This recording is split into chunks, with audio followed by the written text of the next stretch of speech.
I came up with my plan. It's a very, very simple plan. And this was it. I'm going to be a multimillionaire by the time I'm 30. That was my plan. What could go wrong? So when someone said, well, how are you going to pay for it? I then knew how I was going to pay for it. Well, I was going to be a multimillionaire. So there you are. There's the answer. And that was something that I had in my mind, which I stuck at that idea. I always fancied, I always wanted that car. I always wanted one of those cars. And I think when I came across the visualization stuff with the Lazy Man's Way to Riches and various other self-hypnosis stuff, it reinforced that idea that I'd got this from this vision that I'd had from when I was 14 of having this car, of being this multimillionaire by the time I was 30. And I just built on that and worked on this idea in my mind of what it was going to look like, formulating this vision in the future with my VBA stuff. And that is what happened with it. And amazingly, when I was 30, 1998, I ended up with one of those cars. I ended up with a brand new one.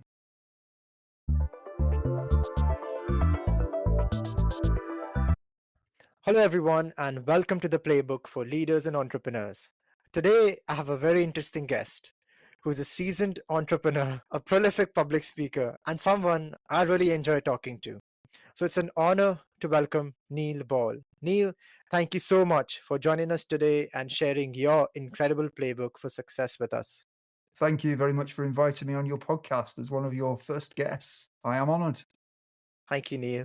Neil, please could you share more insights into your professional background and personal life so our listeners can get to know you a little bit more? Thank you very much, Sid. Really honored to be on your show and to be a guest and one of your first guests. Thank you very much for inviting me. I'm married.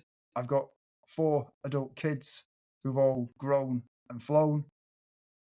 And I have been an entrepreneur for the majority of my working life. I've never really had a job in many ways, although I did work in a nightclub for about 4.5 years. It was fun. It was also formative. It allowed me to see the best and the worst of people. And it really helped me learn to read people, I felt, and helped me interviewing people and helped me develop a set of skills that were actually useful later on as I was working, as I started my own businesses. During the time I was working in the nightclub, it actually started to affect my health because in those days when I worked there, people used to smoke in nightclubs. And the next day I would get up having slept overnight and found that I could literally taste the smoke. It was just thick inside of me almost. Everything absolutely stank of smoke. Could taste it. I was almost coughing it up, and it started to make me feel ill. Made me ill actually. I ended up with quite bad asthma, and at some point I had this moment where I realised that my health was more important than having fun in this nightclub. And at that point, I made a decision, and that was I needed to go and do something else. And at first, I thought the answer to my life was to go and get a job.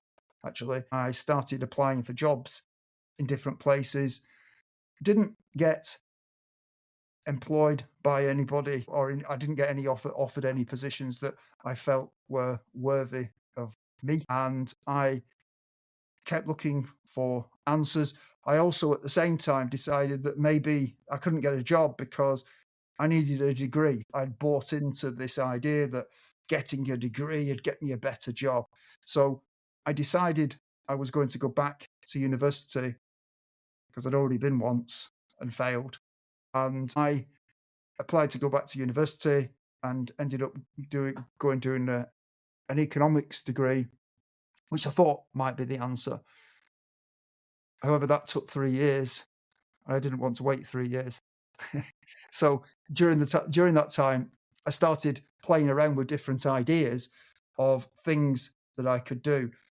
And I came across a book In fact, I think I'd read it before then, actually, but I picked it up again. And it was a book called The Lazy Man's Way to Riches by a guy called Joe Carbo, which was in its time, it was quite a well-known and high-selling book. And that book gave me a few ideas. It introduced me to the concept of things like mail order. Introduced me to the concept of personal development. I hadn't really come across that at that point. And then all of a sudden, I'm reading about all these ideas about how you can change your mind and what you believe can affect what you achieve in life and things like that. So it was very formative. And I started at the same time playing around with the concept of self-visualization, self-hypnosis. And I used to quite often do visualization sessions where I would think about what my life was going to look like in the future. I had no idea how I was going to make it happen, but I had these ideas that I'd already had in earlier years, and I started to develop those ideas a bit more and spend more time focusing on them. And I then started, one of the other things in that book was it also talked about how someone had a business and they were selling little spy holes that you put in doors that allow you to see who's on the other side of a door when they come to the door. I think virtually every door's got one now, but back in those days, they didn't have. And someone had made a lot of money, might have even been Joe Carbo, I can't remember, it's a long time since I read it. And I thought, I'll have a go at that. So I went and found someone who supplied these little spy hole things where you drill the hole in the door and then you put this little optical thing in there that allows you to see through the door. And I went to play some adverts and nothing happened. I got no inquiries. I kept replacing the advert for a period of time, or kept renewing the advert, and I couldn't sell a thing. So I ended up with a bag full or a box full of these spy holes, and I couldn't sell them. So that idea didn't seem like a good idea. I didn't have a lot of spare cash, and I kept spending money on advertising them and not selling them. So I pretty much gave up on that at that point. Maybe I should have pursued it more, but it just didn't work.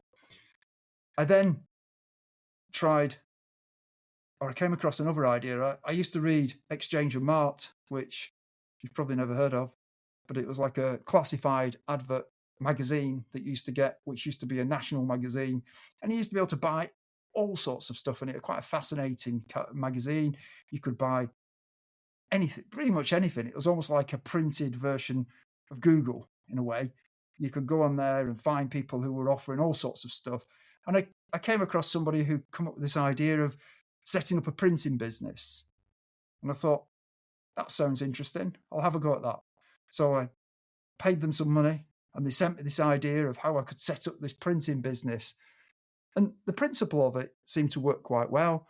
But I ended up, without going into it in too much detail, I ended up buying some old equipment, which I got cheap. And I found out it was cheap for more than one reason, of it not just being old, but because it didn't work properly, which made it quite challenging. Printing more than a small number of things became very, very difficult because the thing started to distort the image as it was printing it. So short runs it was okay for, big runs it wasn't. And I didn't really know anything about printing. So it was another false start. I did actually get a couple of inquiries on that because I created some leaflets that I sent out to lots of businesses. And I actually got some inquiries from some businesses who were actually interested in using the services. I even got a couple of jobs of actually providing some printed materials, but that didn't go too well because I discovered the weakness of the printer in doing those jobs. So I sort of gave up on that idea, I guess. This is not good, is it? I'm telling you about quitting. I've quit on 2 things already. I then started another business, and I think I had a girlfriend at the time who came across somebody who was selling water filters of all things. And we went along to this presentation about selling these water filters, and it was a very slick presentation. It was a company called NSA who used to create these water filters that you could attach to your kitchen sink, either on top of the counter or underneath the counter. And they were sold, in essence, by lending them to people for a week, letting them try it. And the idea was that they'd never want to part with it. Sounded such a great idea. Water, what a great product. It's not like a spy whole thing. Everybody needs water. I thought, how can you fail at this? I thought, what a fantastic thing. So I put quite a bit of time into that. And yet again, I didn't make it work. It's quite interesting as I think back on it as to why it didn't work, but it didn't work for me at the time. I wanted to sell the things. There was another part to the business where you buy, you get other people to sign up to this company, and you make money out of them buying the product and them selling the product.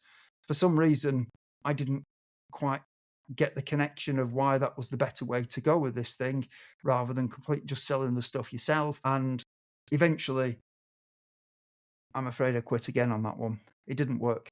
It didn't work for me. Now, I do know, in fact, I read a book by a guy called Darren Hardy called The Compound Effect, which is a great book. And he also used to sell the same filters that I did, these NSA filters, and he sold loads of them and made loads of money out of them at the time. So it definitely was a good business. Potentially, it had good potential if you're into MLM kind of network marketing kind of businesses.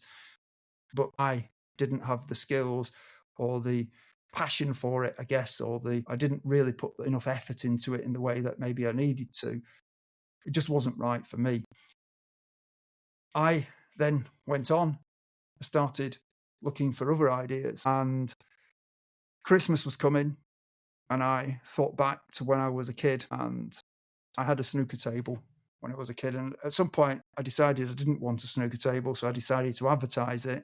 And when I advertised it, lots of people wanted this snooker table. So I found a way of acquiring mail order returned snooker tables, which were damaged or they had bits missing from them. And I ordered a truck full of these things. Well, I say a truck full, there was about 20 of them. And they were all delivered to my upstairs flat above a hairdresser's. And I had to carry all these things up the stairs into this flat, which didn't leave me with much room by the time I'd got them in there. And then I had to go through each of them and make sure that they were complete and repair every one of them that was damaged. And inevitably, if they needed repairing, it was usually the cloth that needed repairing. So I had to figure out how to do all of that. So I went through the batch of 20 of these things and repaired them, prepared them for Christmas, and sold all of them before Christmas that year, which was quite good. So that was a more encouraging thing. And around about that time, I also, in fact, it might have been slightly before that, just thinking about it, I also started buying mail order returned pallets of product that were from catalogs that you used to have at the time. People used to get really thick catalogs that you could buy stuff mail order and pay for it weekly. I'm not sure if those magazines catalogs even exist anymore, but they used to be really big, and they used to get lots of returns from things that were damaged, things that had been used and people had sent back. And for whatever reason, these products had ended up in these pallets in this warehouse in a place in Wales, which is still there, that still sells the product. So they must be still getting them from the catalogs, I'm guessing, in some way or other, surprisingly. Because, in fact, a similar thing you can do now, you can go to people like Amazon and buy pallets of their stuff in a similar way. And I took that product and found the good stuff in there, fixed what I could, bought all the spare pieces for stuff that wasn't working and got it working, and sold some of it. And I did that a few times. And I also I remember I did the same thing with, I think Currys were doing the same thing, actually. I think Currys used to sell pallets of stuff. Their stuff was not in very good condition. When Currys gave up on a product, it really was a mess. And I bought some products from them, and it wasn't something I would do again. I didn't do it again because I ended up with a pile of junk, quite honestly. And that really started the beginning of what was ultimately my consumer electronics business. After Christmas, after selling all of those snooker tables, we then went with a van to a wholesaler down in Watford. It used to be called the Geneva Corporation. And we It was me and another guy. We went and acquired. We spent a couple of £1,000 on really cheap mail order returned cheap hi-fi. In fact, I don't even want to use the word hi-fi. It was that bad. It wasn't hi-fi. They were stereo systems. They were awful, and none of them worked, or they were supposed to work, but they inevitably had simple problems with them, and we had to fix all these things. We ended up with 50, 60, 100 of them. I don't know what we bought of them. They were quite cheap. We bought quite a number of them, but they were quite cheap, and we started to sell those mail order on the phone, advertising through Exchange and Mart, which is where that came useful. So we were advertising nationally right at that point. We also advertised in a local Manchester-based magazine paper, classified paper called Loot, which used to go out all over Greater Manchester. People used to ring us up and say they wanted to buy a cheap stereo system, a cheap sound system, and they'd either come to my flat and buy them, or we'd take them to them. We'd take 4 or 5 of them in the back of a car and let people choose whichever one they wanted, and then they'd pay us for them. And that was the beginning of what became a much bigger business. I could make a whole episode on this story, couldn't I? That was really good, Neil. And quite inspiring, because as an entrepreneur, you're going to fail at the start, but you have to keep moving forward. So that's a great example of that trait that you have.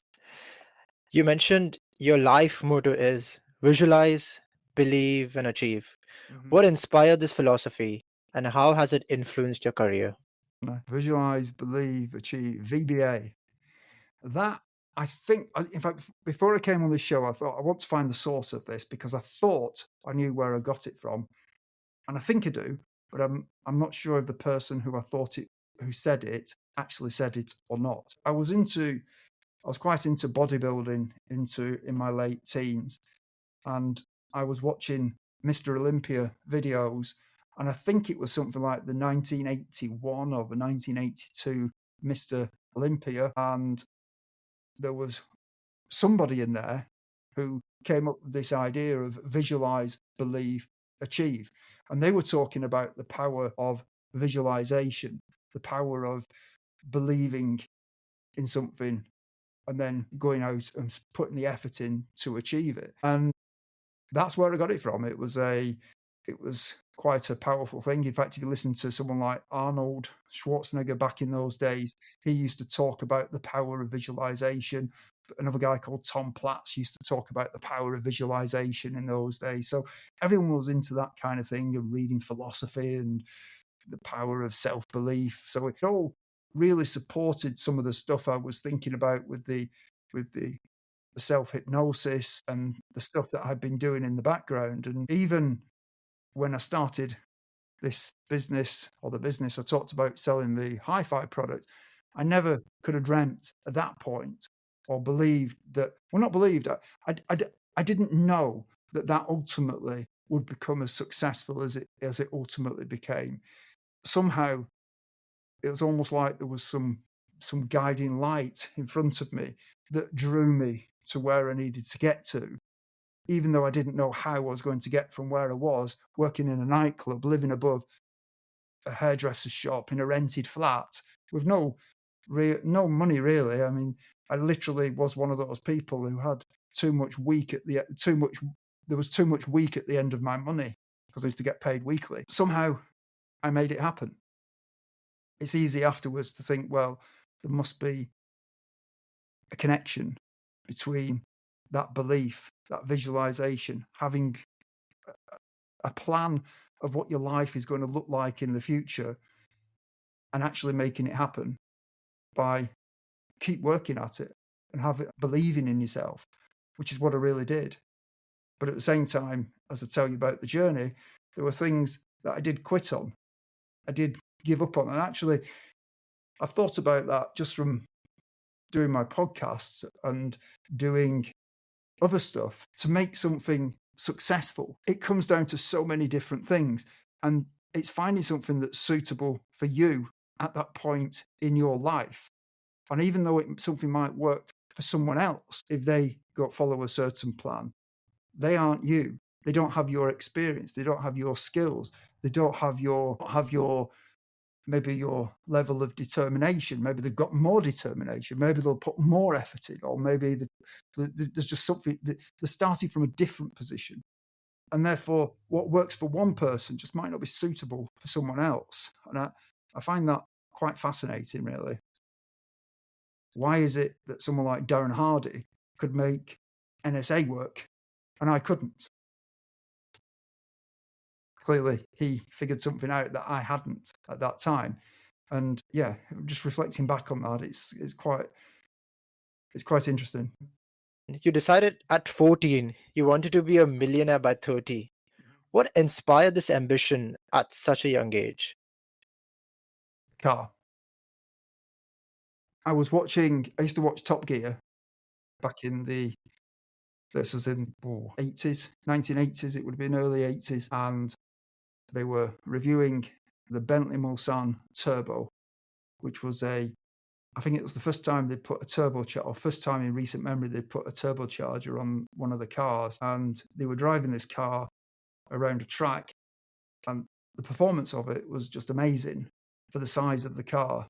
And I don't know why I was attracted to that, because most young guys in those days would have been attracted to some Ferrari or a Lamborghini or something. But for me, the Bentley just seemed to answer everything. It seemed to be this fairly fast car that had a decent level of handling and performance, but you've also got this just beautiful luxury inside of it.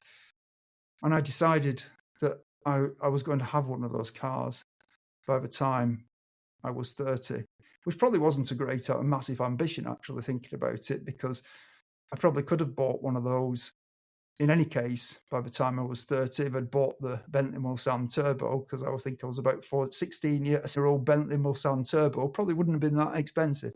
But I wanted the new version of it, of course. But so that at first was my declaration to the world. I'm going to have a Bentley Mulsanne Turbo. I'm going to own one of those. And it was funny, really, because I can remember at the time being, I got ridiculed a little bit for it. It seemed unrealistic. I think one of the differences is, I think a lot of kids in those days anybody could say, well, they wanted one of those things, but a lot of people would say they'd be quite happy just to have a ride in one. And I didn't want to have a ride in one. I wanted to own one. I wanted my own. And at some point, I don't know why, but I figured out I needed a bit of a better plan than just wanting one. How am I going to pay for it? And I came up with my plan. It's a very, very simple plan. And this was it. I'm going to be a multimillionaire by the time I'm 30. That was my plan. What could go wrong? So when someone said, well, how are you going to pay for it? I then knew how I was going to pay for it. Well, I was going to be a multimillionaire. So there you are. There's the answer. And that was something that I had in my mind, which I stuck at that idea. I always wanted that car. I always wanted one of those cars. And I think when I came across the visualization stuff with the Lazy Man's Way to Riches and various other self-hypnosis stuff, it reinforced that idea that I'd got this from this vision that I'd had from when I was 14 of having this car, of being this multimillionaire by the time I was 30. And I just built on that and worked on this idea in my mind of what it was going to look like, formulating this vision in the future with my VBA stuff. And that is what happened with it. And amazingly, when I was 30, 1998, I ended up with one of those cars. I ended up with a brand new one. So it must work. Amazing. So how do you visualize? So do you keep thinking about the car that you want to achieve, or how do you visualize if someone's new to this? Well, I had one of the other things I acquired when I was on that journey was I ended up with some visualization tapes, some self-hypnosis tapes. They call them different things these days, but they're effectively the same thing.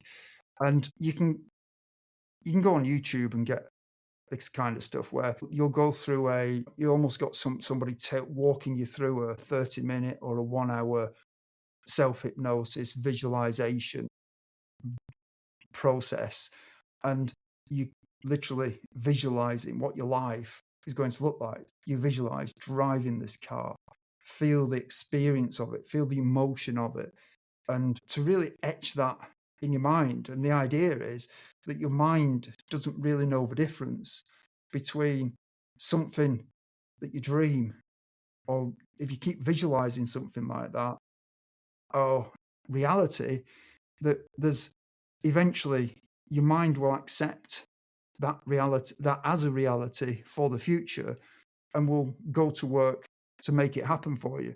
And I think the way I think about it is your mind, if you think about it, if you do something enough, your mind will eventually take over. So you might get up in the morning and go through a routine of doing different things. Maybe you go to the bathroom and you do something.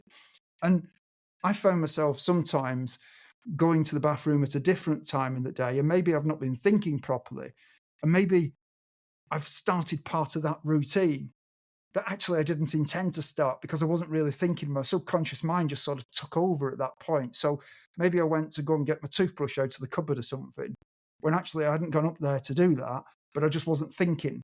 And that was really my subconscious mind doing what it programmed it to do, because that's what I do every morning when I get out of bed.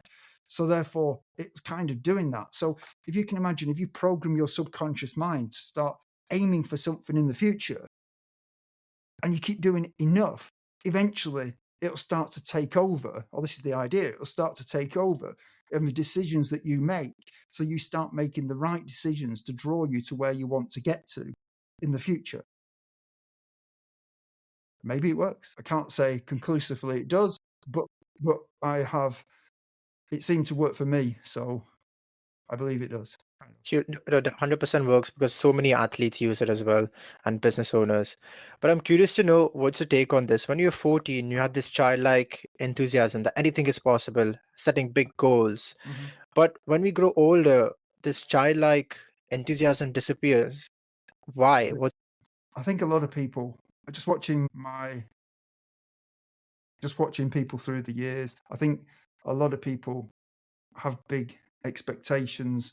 Maybe they go to university and they think when they come out of university, they're going to get this amazing job that's going to pay them lots of money.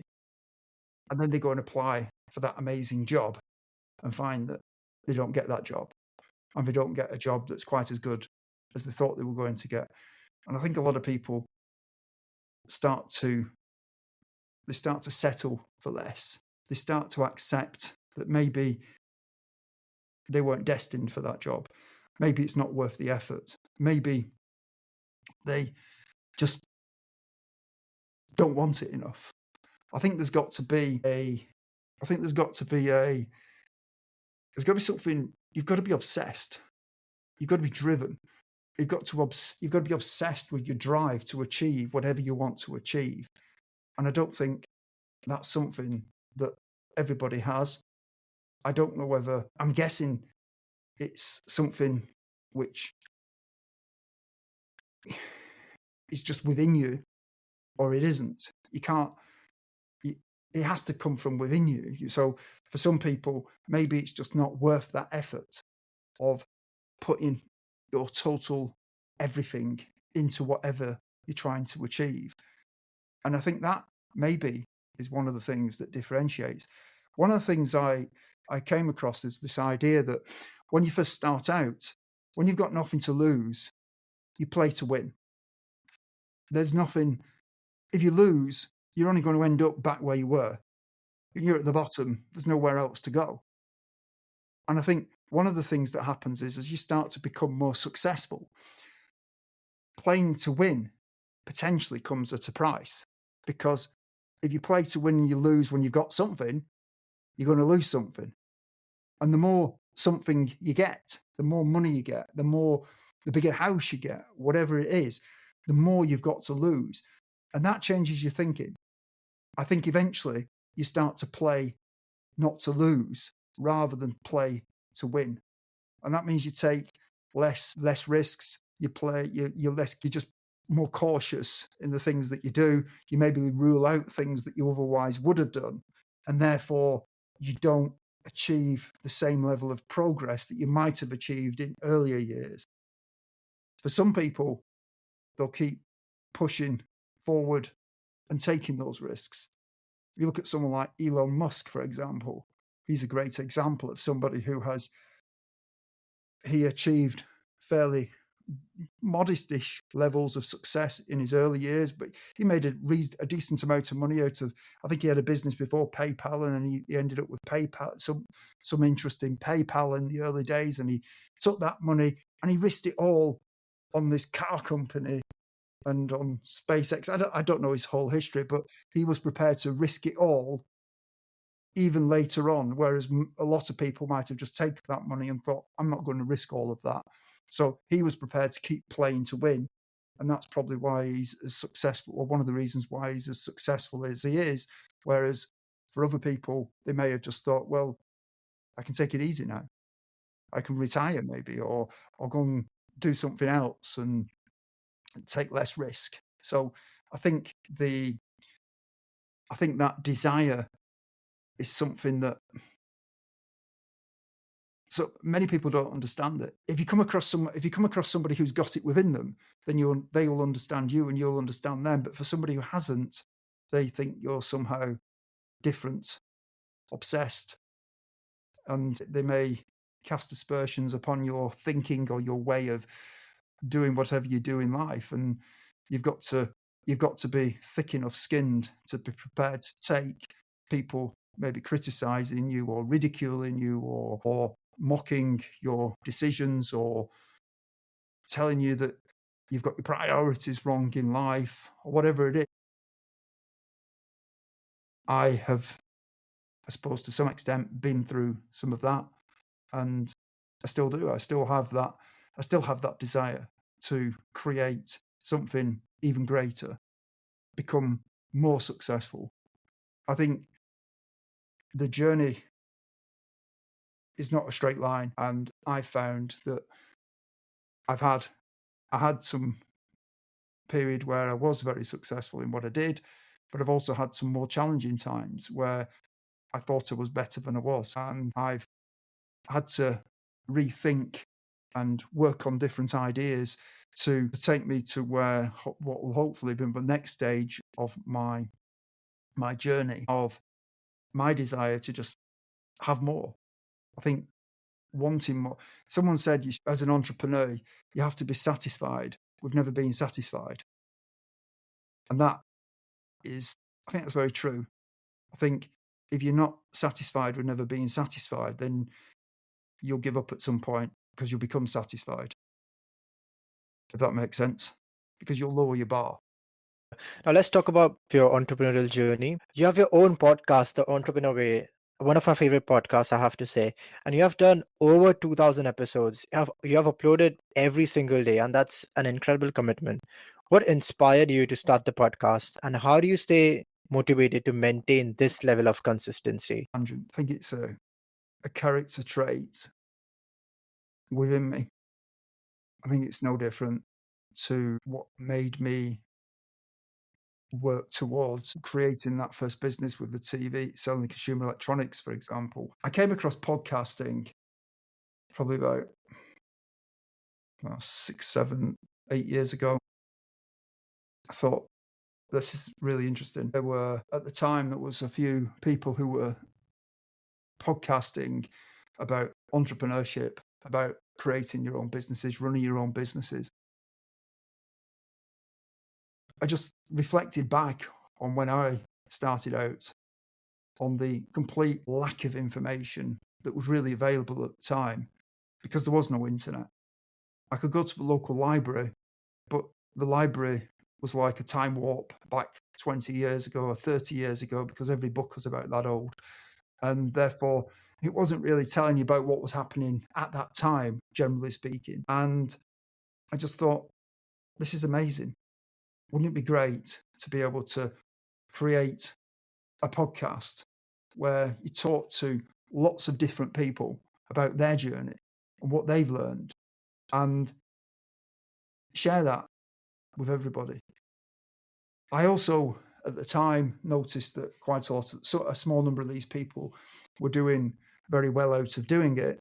And I thought, that looks interesting. I thought, if you can make that amount of money out of doing that as well at the same time, then that has to be a good reason to do it. And I'm quite competitive. I noticed that some people were podcasting and were doing it 5, 6, 7 days a week. And I thought, well, if they can do it, I can do it. And so I just made a commitment that I was going to do 7 days a week. So publish every day of the week. And I set to work on doing it. And I created the podcast back in, was it 2016? I think it might have been. I think I started it. So end of 2015, 2016. And I had this idea that I was going to interview people, and I was going to start in my hometown, and then I was going to start in the region where I live, and then I'd do the UK, and then I'd take over America. That was my plan. It didn't quite work out like that, because when I actually tried to go and find people for my podcast, a lot of people didn't know what a podcast was then.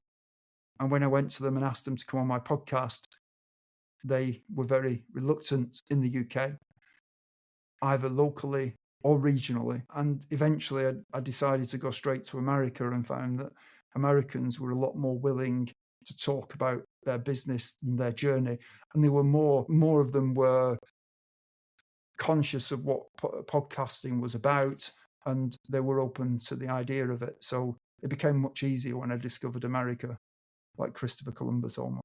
So, across the many entrepreneurs and leaders you have interviewed, what common traits or values have you noticed that contributed to their success? Well, that's a really interesting question, because I think the one thing I discovered in asking all of these people, over 2,000 of them, questions, was that there were certain common things, but there was no one formula that worked for everybody. And I can honestly say that I don't think anybody ever came on my podcast and gave me the absolute answer of what it takes to be successful in business or life in many ways. And I think that's because it's very complicated to answer that question. And just as with my journey, I found there were certain times when I hadn't prepared enough for the opportunity that may have come to me at a particular time, like the water filters, for example. Maybe if I'd been better developed personally and more prepared or more hungry for making it successful at the time, maybe I could have made that successful. Yet someone else, like Darren Hardy, as I mentioned, the author, he did make it successful. So I think there's finding something that fits with your personal skills and your experience at the time on your journey, of where you are on your journey in life. That's one challenge. So when somebody gives you advice on how to become successful, it's very difficult for them to know your situation and what will actually work for you. So they can tell you that, oh, well, you need to be committed, you need to be dedicated, you need to be all these other things they could say. And yet, or they might give you more specific advice, but it might just not be suitable to where you are, and you might not have the hunger for it. So I think it's a very difficult question to actually understand what it takes to become successful. I'd love to be able to say to you, well, if you go and follow these 5 steps, you will become successful. And it might be the case that for one person that would work, but then for someone else it wouldn't, because they weren't ready, or they didn't have the hunger, or it can be about timing. If you think about something like YouTube, for example, YouTube was launched There were different video platforms that were launched before YouTube that could have become as successful as YouTube, but didn't. And why didn't they? Well, maybe it was the way they were launched at the time. Maybe it was the format of it. Or maybe it was just the technology at the time, where the technology wasn't good enough because people didn't have enough bandwidth to be able to, most home users didn't have enough bandwidth to stream or to download videos at an acceptable level to make them viewable. And YouTube just happened to appear with the right idea at the right time, executed in the right way, and they became incredibly successful. If you try to do the same as YouTube now, you would probably very much struggle to knock YouTube off that perch. So even though the technology is even better now than it was then, YouTube are now the dominant player in video streaming, whatever you want to call it.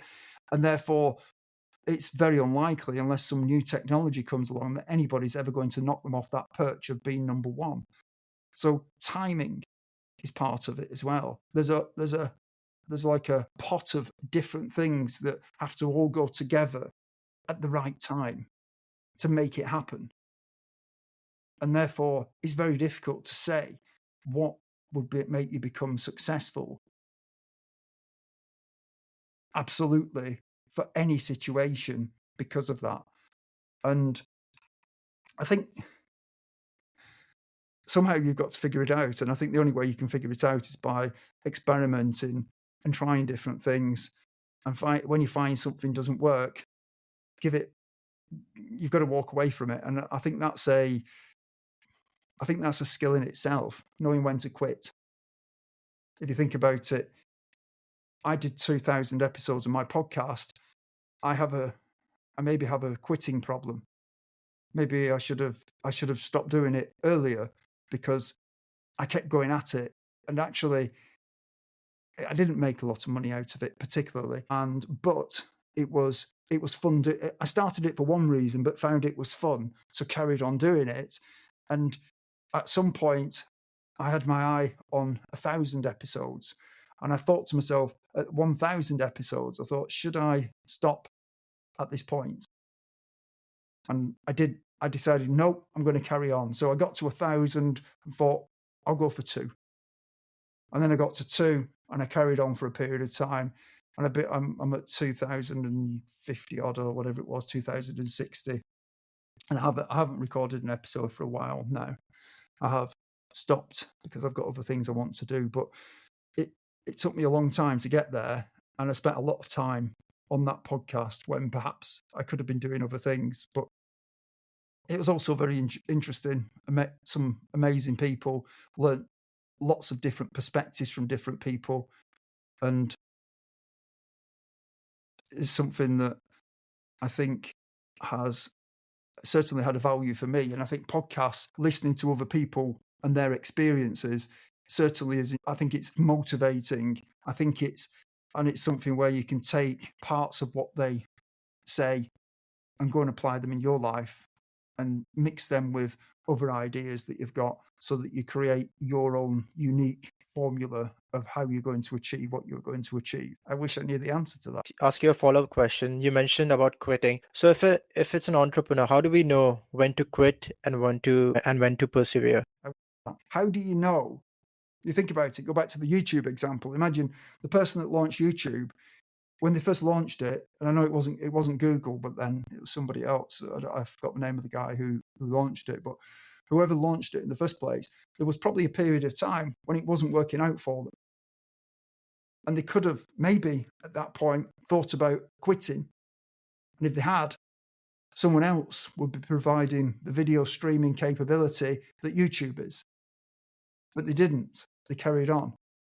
And yet there are probably numerous other examples of people who kept going for far too long and never achieved anything or never achieved what they set out to achieve, but just couldn't stop going at it. You see it if you watch something like Dragon's Den in the UK, you'll watch, if you watch something like that, you'll sometimes see people coming on and they've got a business idea and it's not made any money.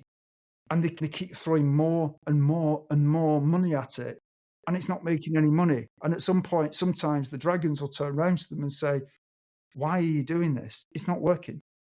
You need to stop this. Go and do something else. You're wasting your money. And that's it's really a difficult call, because they could be wrong. Maybe those people will carry on and they will make it work. But then again, maybe they won't. I think what a lot of entrepreneurs do is they'll try to find the easy wins straight away. So if I think back to my journey, when I tried to sell the spy holes, in effect, I did some test marketing for a short period of time. It didn't work. I then did the water filters. I actually did the water filters for a longer period of time, and it didn't really work for me selling them. They were hard to sell. So I stopped doing it. You could call it quitting. You could call it strategic deciding not to do it, whichever way you want to look at it. And then I thought back to when I was a kid and thought about those snooker tables and tried the market for those. Bit of a risk. I had to buy 20 of them, which at the time for me was quite significant. And I was right. I'd already tried it in the past. It was a seasonal thing, I think. I've never tried selling them out of season with Christmas at the time. Snooker was quite a big thing back then. But the one thing I did find was when I started selling the consumer electronics product was people would rather have a sound system than good quality water. So sell what people want to sell. So I tried that as what people would call as a side hustle now. I was working a job, I was at university, and at the same time I was doing that part-time at night and at the weekends. And I think being able to see early on successes in selling the product, in people actually giving you money for it, I think is probably the one thing that gives you a very strong indication that you've got something that will work, as long as you're making enough money out of the stuff. If you get your pricing wrong and you're selling something and not making enough money out of it, then you can still fail, obviously, because you're never going to make any money out of it. I think that was probably the most important thing in many ways, seeing the success early enough and not trying to make something work because you have invested so much in it that you just don't want to quit. What are some of the most impactful lessons you have learned from your guests, and how have these lessons influenced your own life? I interviewed somebody from, I think he was from Pakistan, who came on my podcast, who had become quite successful. And he had literally lived in what you can only describe as squalor at one time, pretty much. He was living a life where he had nothing as a kid. And he used to go to a bookshop, and he didn't have enough money to buy the second-hand books at the bookshop. So he used to stand there reading the books. And eventually the owner of the bookshop decided he didn't like him reading the books. And they came to an agreement where he paid to stand there on the street reading the books. And one of the things he said to me was that you've got to learn in life to be shameless. And I think that is really true. You've got to be able to be prepared to not concern yourself about what other people think of whatever it is you're doing or your beliefs. And even if you're in a room full of people who don't agree with you, you should stand by what you believe, if you believe it to be true. And I think that ability is really important as an entrepreneur, because you are going to find people who try to resist what you're doing. They maybe say to you, well, what if it doesn't work? What if you lose your money? What if this? What if that? What if the other? And you've got to be prepared to push through that and keep going. And also be prepared for when you do fail, because when you do fail, there'll always be those people there that maybe say to you, well, I knew that wouldn't work. even though they'd never done it themselves, they knew it wouldn't work. Of course, they're all very quiet when you find something that does work. They then don't say, well, I knew that would work. Well, maybe they do actually, but they're probably the people that have criticised you, so they don't. But I think being shameless is certainly something that is an essential trait. I think not accepting the status quo, questioning everything, and thinking, and I think that's something that becomes programmed into you eventually, because as an entrepreneur, what you're really doing is you're looking at somebody who's a business owner. You're always looking for ways to improve what you do. Well, to improve what you do, you've got to question what you do. You've got to question everything you do and say, is there a better way? Am I missing something? Can someone else see a better way than the way I'm doing it right now? And eventually you start going to other businesses and seeing opportunity in their businesses. So you'll start seeing the way the staff interact with people and think they could do that better. Or maybe there's something missing off the menu. Or maybe there's something about the service that they provide that's not as good as it could be. Or maybe you inquired with that business about something and they never call you back. There's all of these different things where they could be better. So not accepting the status quo, not accepting the way things are, allows you to see opportunities and possibilities that maybe other people either choose not to see and ignore, or they don't see at all. They just don't think about. So those are the potential areas where you can perhaps improve that business. I think the other thing that I learned was the power of communication. Just the ability to be able to come on a podcast and be able to speak and be able to talk to people and share what you've learned. Some people were really good at it, and some people were not as good at it. And actually, the power of communication is probably the most undervalued thing in many ways. We all take it for granted. We all think, well, we can talk, we can talk one-to-one with people, but what happens when you talk in a room full of people, for example? Can you talk in front of a room full of people without forgetting what you're going to say, without losing your thoughts, without becoming so nervous that you can't say anything? And leadership, to be a leader, to lead people as an entrepreneur, I think you've got to be prepared. You've got to be able to communicate in a way that people want to hear what you've got to say. And you've got to be able to say what you want to say to want them, so that they want to get on board with whatever it is you're trying to do, and they get behind you in what you're trying to achieve. So communication, I think, is one of the, and obviously I've touched on some of the other the other things of knowing when to quit, timing. Also, I think one of the other things is you can have a really good idea that's poorly executed, or you can have an idea which isn't actually a great idea. In fact, it might not be an original idea at all, but you can execute it really, really well. And you're more likely to succeed with the less good idea executed well than the good idea executed poorly. So there are so many things that can make you more successful. And I think those things are just some of the things that I've come across when I've talked to people on my podcast. In fact, one of the other things I've noticed on it was that I came across an amazing number of people who did things like triathlons, or I think I talked to a couple of people who summited Mount Everest, for example. And I'd never come across people like that before. So these people have transferable skills that show up in other areas of their life. And that reminds me of a quote where somebody once said that how you do anything is how you do everything. So if you're a quitter in one part of your life, that's probably showing up in other parts of your life. So somebody who's got that determination and has got goals that they want to achieve is not just doing it in their business, but they're also doing it and doing triathlons or doing marathons or climbing Mount Everest or whatever it is.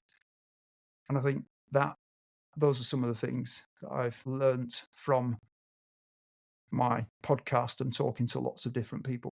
So, as you mentioned, you tried multiple ventures when you were young. What lessons did you take away from those experiences, even when they didn't succeed? Steve Jobs talked about joining the dots, and you can only ever join the dots backwards, apparently. So what that means is that no matter what you do, ultimately it will impact you going forward in the future in ways that you could never anticipate at the beginning. So with someone like Steve Jobs, he went and he dropped out of university, I think, after a period of time, but he kept showing up at the campus.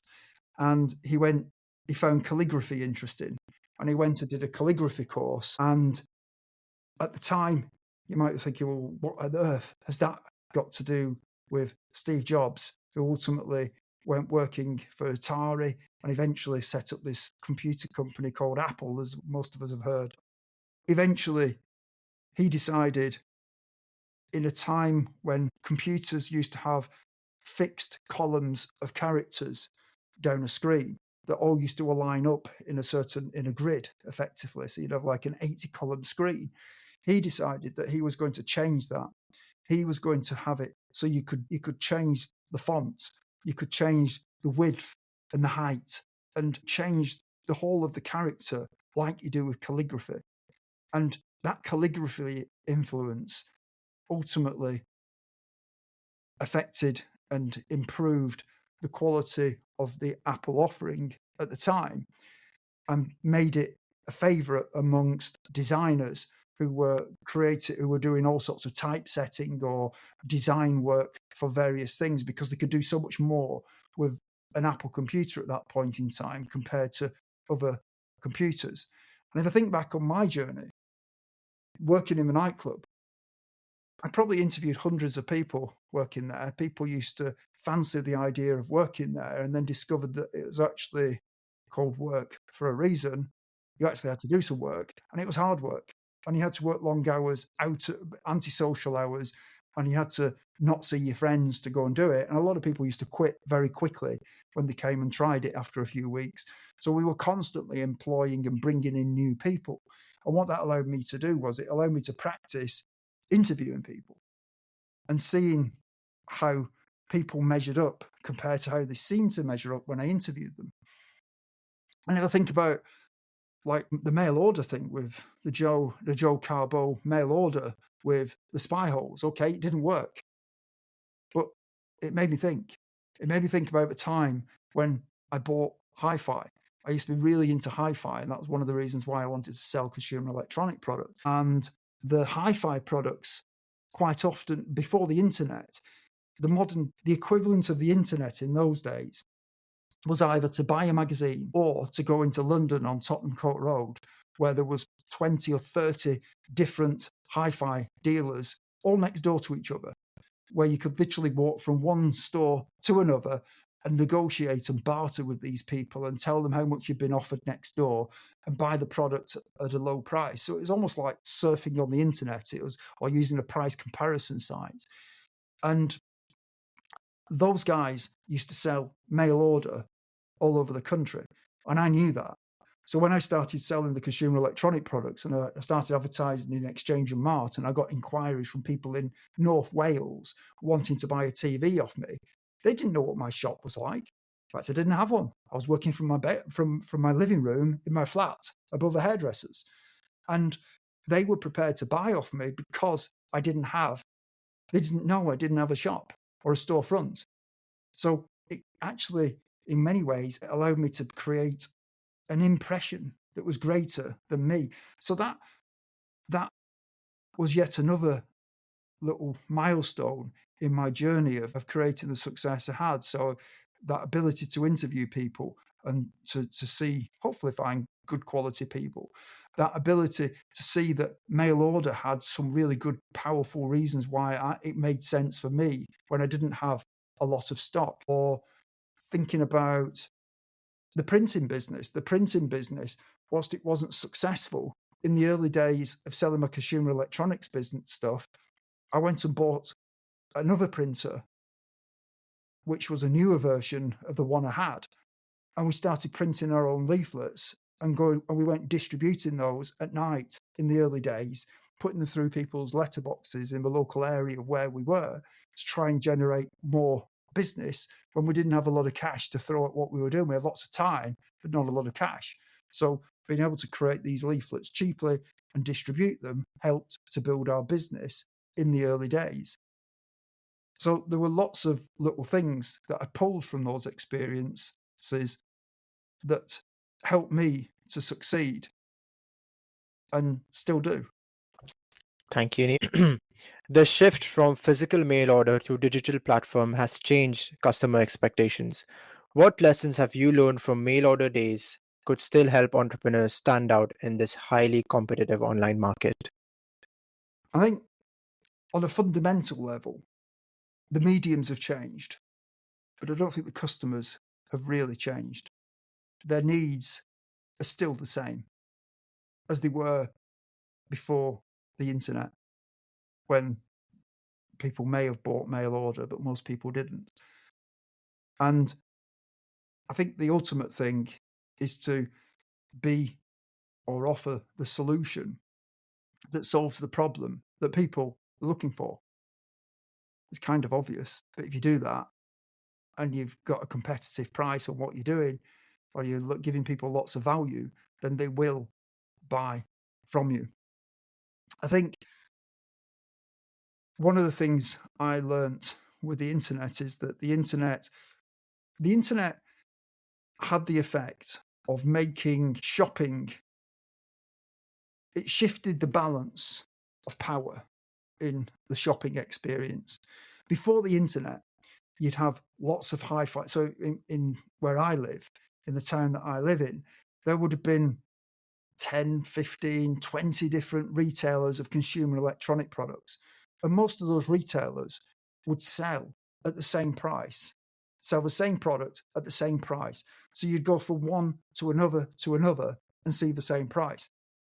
And therefore, the only way you were going to differentiate between them was, well, do you want to buy from a small independent retailer, or do you want to buy from a larger national retailer? And people would have different views on why they would want to buy from one from the other, and they would then vote with their wallet, so to speak. I think the internet took away the one thing that people were not very good at, and that was negotiating. It solved that problem for people. Before the internet, if you went into your local retailer and said, I want your best price on this, you might find one of them was giving a discount. So then for somebody who was prepared to negotiate, you might go to another retailer and say, well, this product you've got here at £800, I've just been offered it for £700 at this other retailer. Will you beat that price? Most people felt uncomfortable with that.